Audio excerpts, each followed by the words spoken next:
Então, abra a sua Bíblia, ou ligue a sua Bíblia no Salmo 46. E vamos pensar nessa manhã sobre esse tema, aquiete-se, aquiete-se.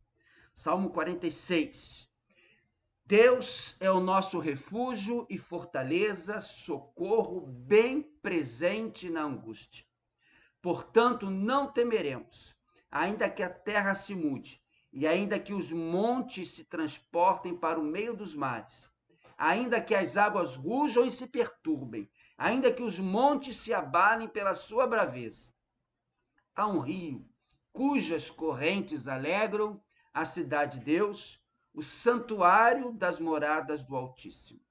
Deus está no meio dela, não se abalará, Deus a ajudará já ao romper da manhã. Os gentios se embraveceram, os reinos se moveram, ele levantou a sua voz e a terra se derreteu. O Senhor dos exércitos está conosco, o Deus de Jacó é o nosso refúgio. Vinde, contemplai as obras do Senhor, que desolações tem feito na terra. Ele faz cessar as guerras até ao fim da terra, quebra o arco e corta a lança, queima os carros no fogo. Aquietai-vos e sabei que eu sou Deus. Serei exaltado entre os gentios, serei exaltado sobre a terra. O Senhor dos exércitos está conosco, o Deus de Jacó é o nosso refúgio. Eu vou colocar aqui uma imagem e perguntar se você conhece essa árvore. Você conhece essa árvore? Diferente, né? Você pode perceber que ela é bem grande, tem uma pessoa perto do seu tronco, e é uma árvore grande, cheia de galhos retorcidos. Pois bem, essa árvore aí diferente, eu nunca tive, pelo menos que eu lembre, que eu saiba, eu nunca tive perto de uma árvore dessas. Mas essa árvore é a carvalho, é o carvalho, muitos móveis de carvalho. Pois bem, você conhece essa árvore? Essa árvore ela é muito interessante, não apenas pelo uso, né, na carpintaria, mas ela é usada por duas classes de pesquisadores, os botânicos e os geólogos. O que os botânicos e os geólogos usam essa árvore? Eles usam o carvalho como uma espécie de medidor de catástrofes naturais do ambiente. Eu vou explicar. Quando eles querem saber o índice de temporais, o índice de tempestades que ocorrem numa determinada floresta, eles observam logo o carvalho. Claro, se naquela floresta existia essa árvore, o carvalho. Então, quando os botânicos, os geólogos querem saber o índice de tempestades, como tem ali os temporais naquela floresta, eles vão logo observar o carvalho. Por quê? Porque o carvalho é uma árvore que naturalmente absorve, que mais absorve as consequências das tempestades. E olha que coisa interessante, você pode olhar ali pela essa figura que está na sua tela. Quanto mais temporais e tempestades o carvalho enfrenta, sabe o que acontece com ele? Mais forte ele fica. Quanto mais temporais, mais tempestades o carvalho enfrenta, ele vai se fortalecendo. As suas raízes vão naturalmente se aprofundando na terra para criar mais resistência. O seu caule vai se tornando mais forte, mais robusto. Os seus galhos vão se contorcendo. Então, quanto mais tempestades o carvalho vai enfrentando, mais forte ele vai ficando e sendo praticamente impossível uma tempestade arrancá-lo do solo ou derrubá-lo. Agora, não pense você que os botânicos, os geólogos, os cientistas precisam fazer análises complicadas para saber disso tudo. Sabe o que os cientistas fazem para saber o grau de resistência de um carvalho para a tempestade? Eles apenas olham para o carvalho. devido a absorver as consequências da tempestade, essa árvore assume uma aparência disforme. Você está vendo essa imagem aí? Está vendo como é que ela aparece? Uma aparência disforme, como se realmente ela tivesse feito muita força. Cada tempestade para um carvalho é mais um desafio a ser vencido e não uma ameaça. Porque aquela árvore sabe, né? Isso aí é uma metáfora, né? A árvore não pensa, mas é para você entender melhor. Ela sabe que uma tempestade não é uma ameaça, é um desafio. Numa grande tempestade, muitas árvores são arrancadas, mas o carvalho permanece ali firme.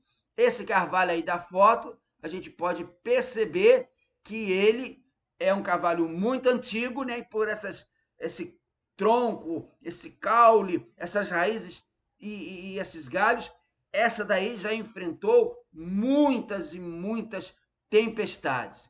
Meu amigo, minha amiga, meu irmão, minha irmã, numa grande tempestade, muitas árvores são arrancadas, mas o carvalho permanece firme. Assim somos nós. Assim tem que ser eu, assim tem que ser você.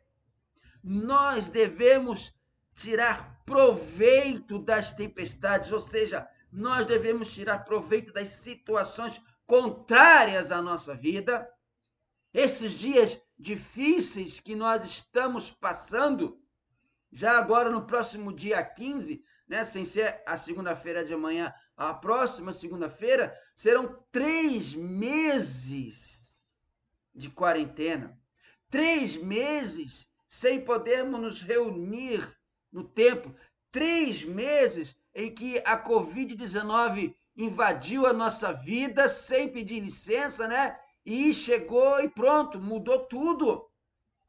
Tornou os nossos dias, que já eram normalmente difíceis, 3 meses em que a tempestade do Covid-19 invadiu nossas vidas e tornou os nossos dias ainda mais difíceis. Mas nós devemos tirar proveito desses dias difíceis, dessas situações contrárias à nossa vida, para ficarmos mais fortes. Às vezes nós vamos ficar um pouco marcados, como o carvalho fica. Às vezes até uma aparência um pouco abatida, mas estaremos fortes, com as raízes bem firmes e profundas na terra. E é isso que o Salmo 46 vai nos ensinar. É isso que o Salmo 46 vai trazer de lição para nós nessa manhã. Porque o Salmo 46 é um hino de triunfo. Nós não sabemos quem escreveu, quem é o autor do Salmo 46, mas este salmo, como eu falei no início, depois do Salmo 23, é o salmo mais conhecido da Bíblia, sem sombra de dúvida. E este verdadeiro hino de triunfo, tantas e tantas vezes evocado pelo povo de Deus, em ocasiões de lutas e dificuldades em todo o mundo, nos ensina como aquietarmos e olharmos e enfrentarmos as tempestades para tirarmos proveito dela. Como enfrentarmos a tempestade, os dias difíceis e aprendermos e não cairmos. Interessante que este Salmo 46 foi o salmo que inspirou Martinho Lutero, aquele que começou a reforma protestante. Foi este salmo que inspirou Martinho Lutero a escrever a letra deste hino que nós cantamos antes da mensagem, o hino 323 do nosso cantor cristão, Castelo Forte. E eu gosto muito desse hino, isso é um dos hinos que eu mais gosto do cantor cristão. A primeira e a terceira estrofes fala assim, né? Castelo forte é o nosso Deus, espada e bom escudo. Com seu poder defende os seus em todo transe agudo. A terceira estrofe diz lá, a nossa força nada faz, estamos sim perdidos. mas nosso Deus socorro traz e somos protegidos. Que bela mensagem, que bela palavra para esses dias difíceis que nós estamos vivendo. Curiosamente, os Salmos 46, 47 e 48, eles estão intimamente ligados. Eles formam uma composição, uma espécie de trilogia de louvor. Depois você leia também o Salmo 47, o Salmo 48. Essa trilogia de louvor é celebrada pelo povo de Israel por um grande livramento que Deus deu ao povo de Israel, que Deus deu a Jerusalém contra os seus inimigos. Os estudiosos da Bíblia associam esses 3 salmos ao grande, ao miraculoso, ao maravilhoso livramento que Deus proporcionou a Jerusalém durante o conflito com o Império Assírio. Senaqueribe, que era o imperador da Síria, ele veio e conquistou o Reino do Norte, acabou com as 10 tribos do Reino do Norte. O Reino do Norte deixou de existir e ficou só o Reino do Sul, Judá, Benjamim, com a capital em Jerusalém. E Senaqueribe sitiou a cidade de Jerusalém com mais de 100 mil soldados. O anjo do Senhor, em uma noite só, destruiu esses, na verdade, foram 185 mil soldados assírios, e mandou Senaqueribe correndo de volta para Nínive, capital da Assíria, e quando ele chegou lá, ele foi morto pelos próprios filhos. Esse fato ocorreu no tempo do rei Ezequias, quando Isaías era o profeta. Senaqueribe foi derrotado, irmãos. O rei da Síria, que estava tentando invadir a cidade santa, que estava tentando invadir Jerusalém, Senaqueribe foi derrotado sem que um só soldado de Israel entrasse em luta. Isso foi mais ou menos em 700 a.C. E se você quiser saber mais detalhes, pode ler 2 Reis, capítulo 19, versos 32 e 37, Isaías, capítulo 36 e 37.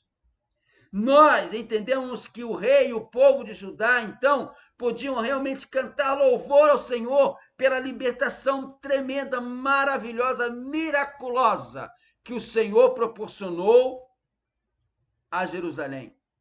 E eles, então, com o Salmo 46, 47 e 48, louvam a Deus por essa libertação. Agora vem a pergunta: e nós, uma igreja? Hoje nós somos o povo de Deus. Hoje nós estamos aí sitiados. Não podemos sair de casa na maioria das vezes. Como o povo de Israel, de Jerusalém, não pôde sair, porque estava sitiado pelo inimigo. Nós hoje estamos enfrentando também um grande inimigo. Como igreja, como também nós, mesmo diante desses dias difíceis, podemos, tal qual o povo de Israel, cantar e louvar ao Deus Todo-Poderoso pelos livramentos que Ele sempre nos proporciona. Vamos entender a partir do Salmo 46. Em 3 partes. Primeira parte, para você entender, para ficar quieto, para se aquietar. Seguro sob a proteção de Deus, eu não tenho nada a temer. Vou repetir para você guardar bem essa parte. Seguro sobre a proteção de Deus, não tenho nada a temer. Olha o que diz os versos de 1 a 3. Nós podemos notar que o mundo estava tumultuado, ameaçador para os filhos de Judá. O reino de Israel, o reino do norte, já havia sido derrotado, dizimado, acabado, e agora o inimigo, Senaqueribe, com o Império Assírio, com um soldado assírio, 185 mil soldados, vinham ao encontro de Jerusalém para sitiar e acabar com a cidade, e acabar também com o Reino do Sul. Meu amado, minha amada, nos dias de hoje, para o crente fiel, para o crente que é sincero.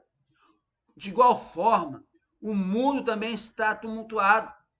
As tropas do pecado, os soldados do pecado, avançam contra as fortalezas cristãs. O pecado avança contra a família. O pecado avança contra os casamentos. O pecado avança contra a igreja. O pecado avança contra os nossos jovens. O pecado avança contra as crianças. A vida cristã tem sofrido um constante e impiedoso ataque do mal. Além disso tudo, e você vai concordar comigo, ainda temos as notícias ruins de todo lugar. Você liga o rádio, TV, jornal, internet. Já reparou como a maioria das notícias são sempre ruins? Essa semana, então, intensificaram as notícias ainda mais do Covid. Parece que ele está diminuindo, então, para não perder a audiência, perder notícia ruim, eles mandam mais notícia ruim. Além disso, são crimes, guerras, catástrofes, corrupção, racismo. Deixa eu dizer mais uma vez aqui aquilo que eu sempre afirmo. Para mim, eu não entendo esse negócio. Como pode haver racismo se não há outras raças? Não existe essa de raça branca, raça negra, raça amarela, seja qual raça for. Existe uma raça só, a raça humana. Então, não tem como existir racismo. Você não pode olhar uma pessoa porque tem uma pigmentação diferente da sua na pele, a coisa é só na pele, e achar que aquela pessoa é inferior ou é maior que você. Não pode, não deve haver isso. Mas as tropas do pecado invadem na mente e provocam toda essa confusão. Mas o salmista diz nas palavras iniciais do Salmo 46. Olha o que ele diz lá. Deus é o nosso refúgio e fortaleza, socorro bem presente na angústia, pelo que não temeremos, ainda que a terra se mude, que os montes se projetem, que as águas rujam e espume, que os montes se abalem. Não temeremos. Jerusalém estava sitiada pelo exército assírio. 185.000 soldados prontos, preparados para a guerra, prontos para invadir a cidade e derrotá-la. E Deus, sem usar um só soldado, mandou apenas um anjo, fez com que todos eles fossem derrotados. Deus é o seu refúgio e fortaleza. Deus é o nosso refúgio e fortaleza. Socorro bem presente na angústia, nas tribulações. O salmista quer dizer que ainda que todas as calamidades surjam, ainda que todos os problemas venham como de uma só vez, ainda que os dias se tornem muito mais difíceis, o Senhor nos dirige. Não temamos, irmãos. Não temamos, porque o Deus da criação é também o Deus da história, é o Deus dos acontecimentos. Deus tem o mundo nas suas mãos. Tenha fé. Tenha fé. A segunda parte deste salmo é a segunda lição para nós nesta manhã, é que a presença real de Deus é a sua segurança. Você está seguro sob a proteção de Deus. Não tenha nada a temer. Foi a primeira parte. A segunda, a presença real de Deus é a sua segurança. A presença real. Nos versos 4 a 7, o salmista diz que há um rio na cidade de Deus. Provavelmente, o salmista está se referindo a Jerusalém. Porque na mentalidade do povo, Deus realmente habitava em Jerusalém. Era ali que Deus estava. Quando Daniel foi levado cativo para a Babilônia, e lá ele orava 3 vezes em direção a Jerusalém, na mente do povo, no coração do povo, Deus habitava em Jerusalém, era a cidade santa, porque Deus realmente estava ali, estava no templo.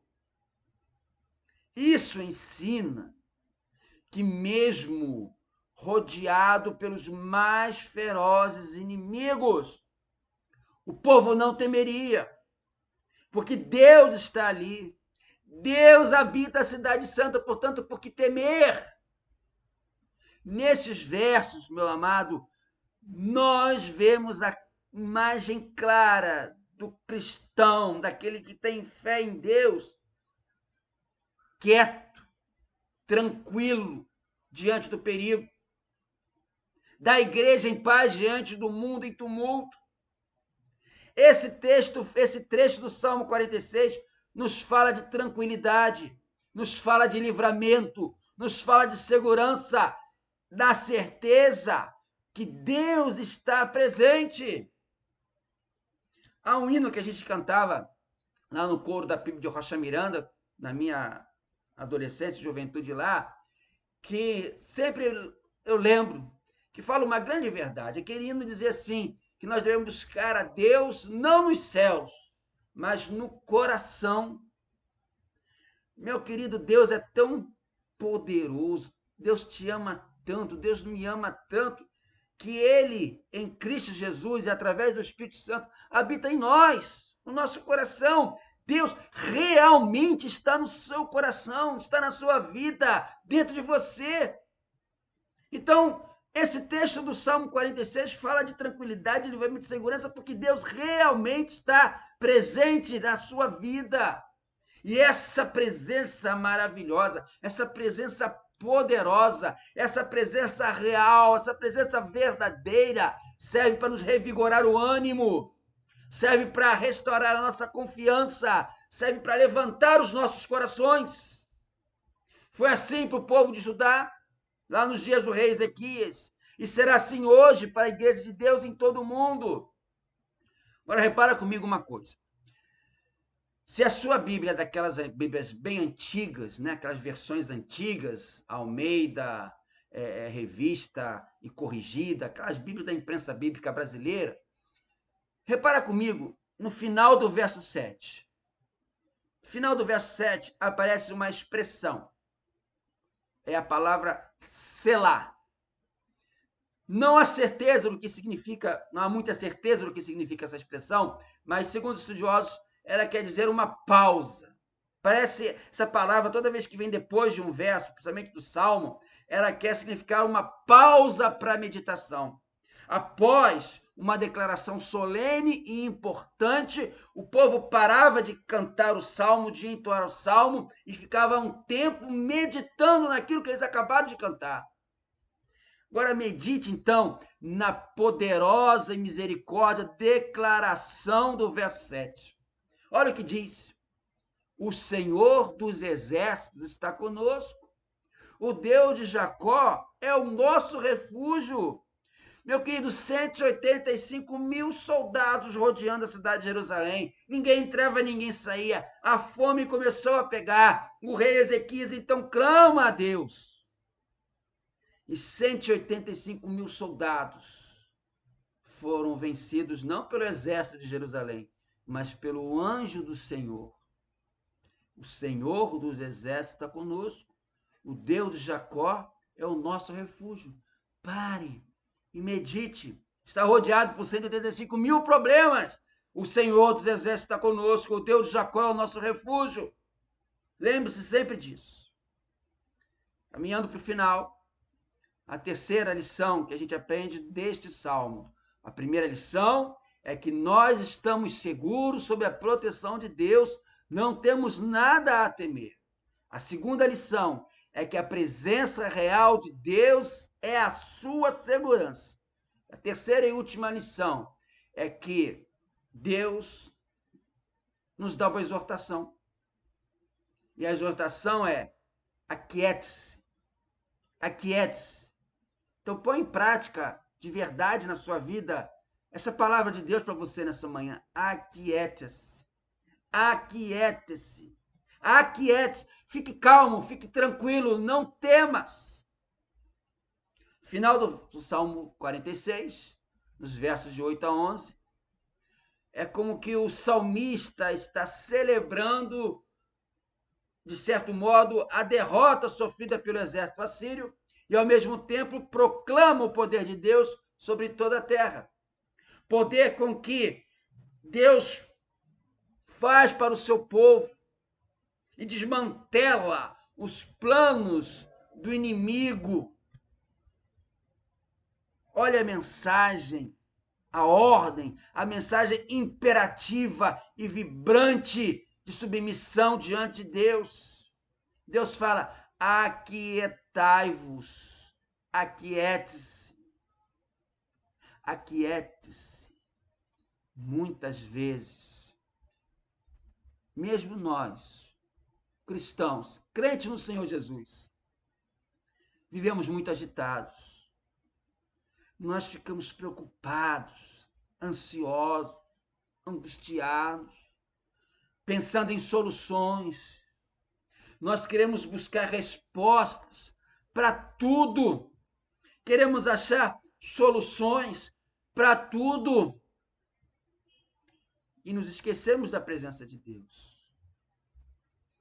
Muitas vezes nós passamos a confiar mais e mais na nossa inteligência, na nossa capacidade, e nos esquecemos de recorrer ao Senhor. Muitas vezes nós ficamos achando que podemos fazer as coisas sozinhos, mas não recorremos ao Senhor. E você vai concordar comigo, meu irmão, minha irmã, meu amado, minha amada, que muitas vezes, na maioria das vezes, na maioria das dificuldades que enfrentamos, na maioria dos problemas que enfrentamos, é preciso um milagre. Não achamos a solução. Nos damos mal porque onde é preciso um milagre, eu busco a minha solução. Nos damos mal, sofro de ansiedade, de angústia, porque aonde deveria agir o poder miraculoso de Deus, eu tento colocar o meu poder, a minha vontade infinita, pecaminosa, falha. Aí eu me dou mal. Aí eu sofro. Aí é como tem aquela expressão, aquele ditado antigo: eu estou com os burros na água. Porque a necessidade, a situação, o problema, a dificuldade carece de um milagre. E milagre só quem faz é Deus. Ninguém mais faz milagre. Muitas das vezes sofremos porque nos esquecemos da presença de Deus. Esquecemos de recorrer ao Senhor. A ordem de Deus é: aquietai-vos, aquiete-se. Aquiete-se confiantemente, prossiga. Deus fala para você diante da situação que você vive, diante do problema que você vive. Aquiete-se, aquiete-se e prossiga.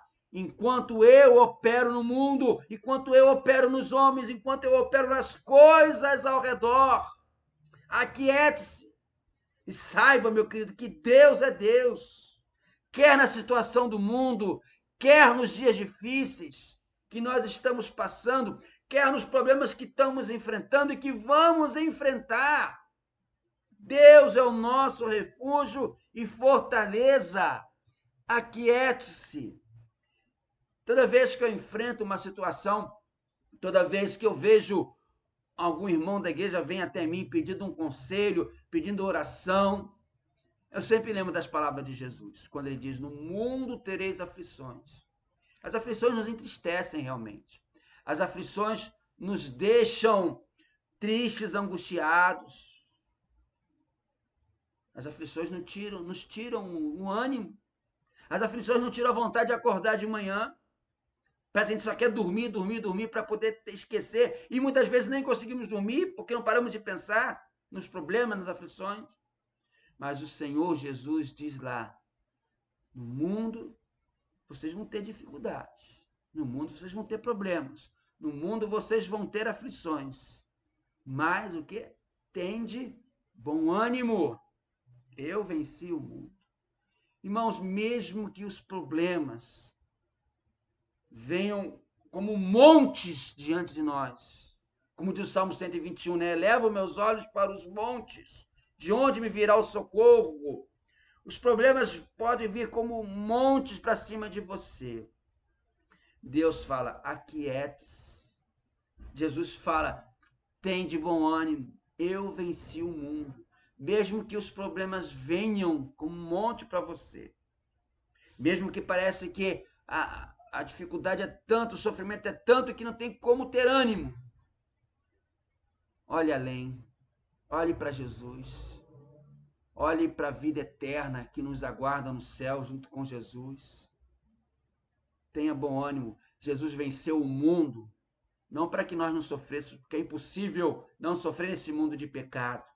Mas Jesus venceu o mundo, venceu a morte, venceu o pecado, para que possamos ter bom ânimo, para que possamos nos aquietar e olhar para o céu e a vida eterna e saber que eu posso viver aqui 70, 80, 90, 100 anos, eu posso vencer a Covid, eu posso vencer o câncer, eu posso não vencer a Covid, eu posso não vencer o câncer, eu posso passar por dificuldades financeiras, dificuldades sentimentais, dificuldades de todo tipo.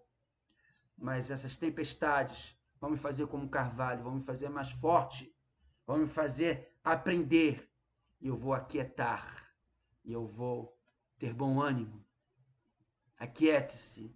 Deus é o nosso refúgio e fortaleza.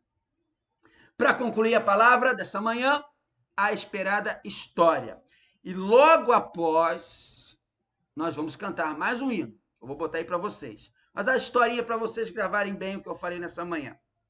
Conta-se que um navio, todos os passageiros daquele navio foram chamados ao salão, porque estava chegando uma tremenda tempestade no mar. Você já viu tempestade no mar? Eu nunca enfrentei tempestade no mar, não, mas eu vejo aí pelos filmes, né, ou pelas imagens reais da internet, que o negócio, né, é de dar medo.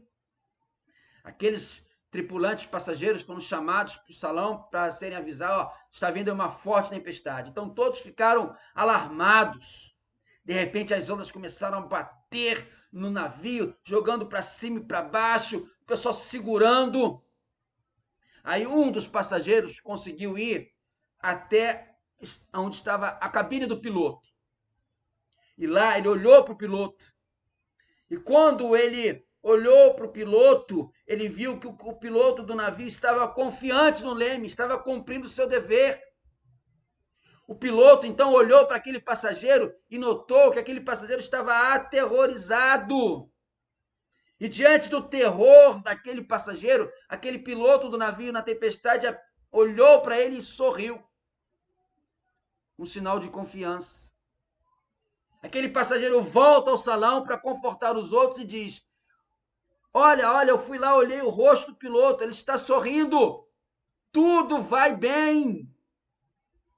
Meu amado, minha amada, não há nada mais eficaz, nem mais simples do que um testemunho fiel que diga o que temos visto e ouvido, mostrando nas nossas vidas aquilo que o Senhor tem feito por nós. O poder do Espírito Santo faz-nos testemunhas de Cristo, capazes de confessá-lo com ousadia, de tal modo que a nossa confissão louve a Deus e traga bênçãos para os outros, traga bênçãos para nós mesmos.